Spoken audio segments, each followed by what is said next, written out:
Chairman Jiang, I have terrible news. It's about your son, Alex. He died in an accident last night. There was an explosion at his bar. Something to do with the gas leak. Unfortunately, he was there when it happened. I'm so sorry for your loss. Now, if there's anything I can do for you, if you wish, I can take care of everything here. I see.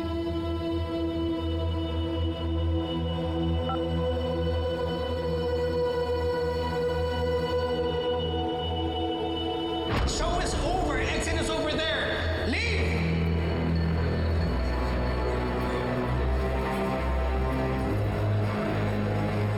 Boss, nakalis na yun na rin. Kailangan natin pag-usapan ng bago mong plano. Copy, boss.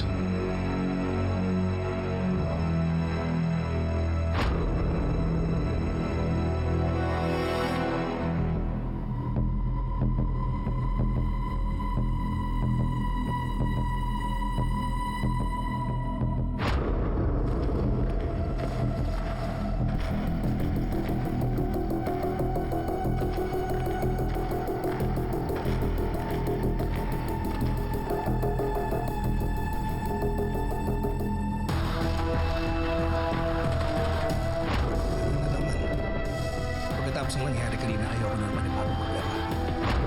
Killed my sister just to protect your freaking husband! Okay, that's it. It's time for you to go. Don't you dare touch her. Nasundan ako dito ng anak ni Chairman Jiang.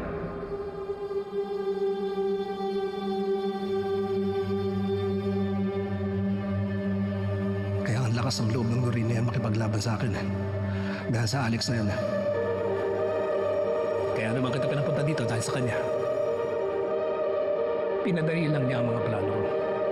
Palay na mismo lumapit sa manok. Kaya mo lang yung makapasok dito. Abisuhan mo ang iba. Hayaan yung akalain niya na ganun lang ako kadaling papakisakin. Copy, boss.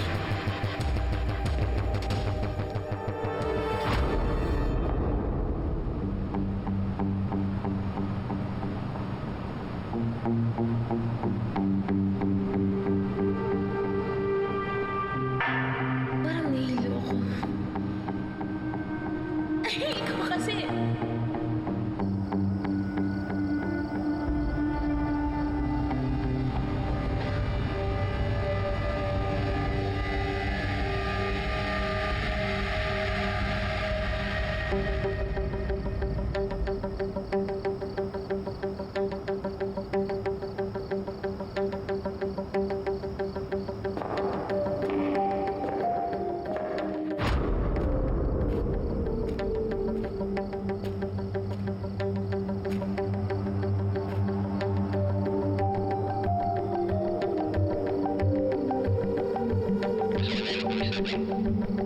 Huwag niyong bibigyan ng pagkakataon na maghinala yan.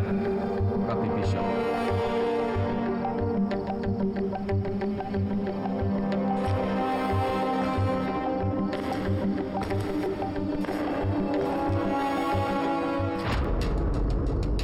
Wala na akong choice. Kailangan ko nang ilabas ang alas ko. Hindi naman ako pwede sumaban. So to save myself, may kailangan akong ilaglag.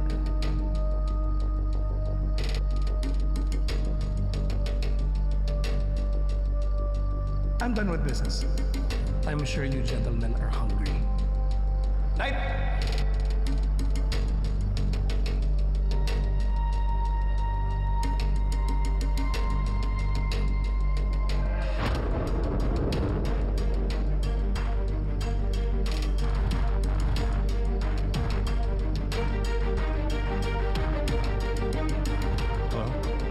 That is.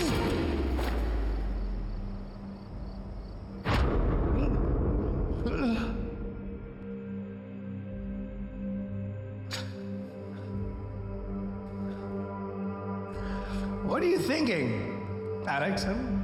What am I gonna do with you? Do you actually believe that you can waltz into my kingdom and take me down from inside? You can laugh about it now, but when everyone, especially Noreen, finds out all the dirt that you've hidden for so long, trust me, it'll be over for you. It'll be over for me. Explain. I will expose you! I will make sure everyone will know what kind of a monster you are! Yes. Tell me, Alex. What kind of monster am I exactly? The kind that draws people to taking advantage of them. You sell them to your friends without them knowing. You're such maniac. 지치욕스러운 인간은 인간도 아니야. How are you, sir? Who do you think you are? Is coming to my country? You speak to me with that garbage? Kapag kumukha mo, kaya mo rin.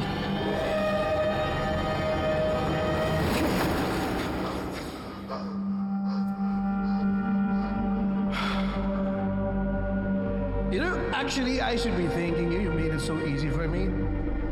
And the honesty. I appreciate it. Let me return the favor. All this information that you know, I'm bearing it with you. Alam niyo na kung anong gagawin dito, ha? Kailangan tumikit sa utak ng luring na yan ang mensaheng papadala ko.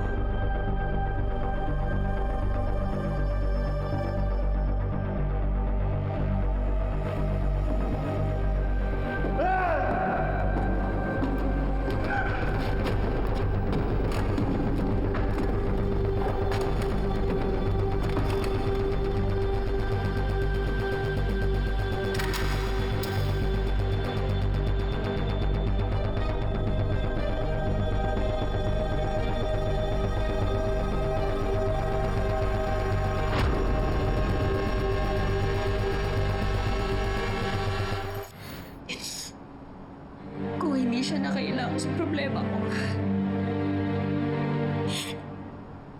Kung hindi siya nag-imbestiga.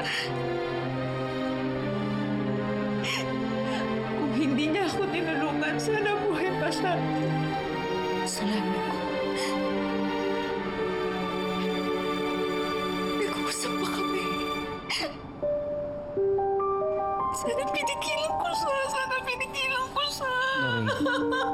Sana kasama pa natin siya ngayon. Bikoy, kargo ko ang nangyari sa kanya.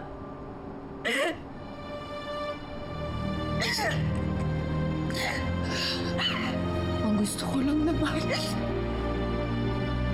makamit ang hustisya para sa ate ko. Bakit ba ang hirap makamit ang hustisya?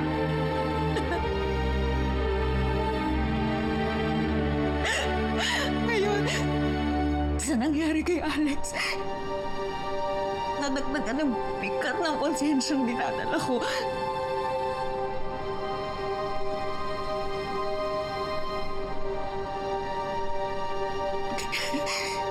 Kaya ko pa bang lumaban ngayon na alam ko na marami nang nadadamay?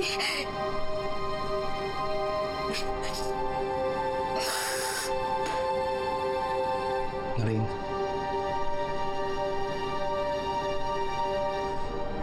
Gusto kong singilin ng taong bubuhan ito kay Alex.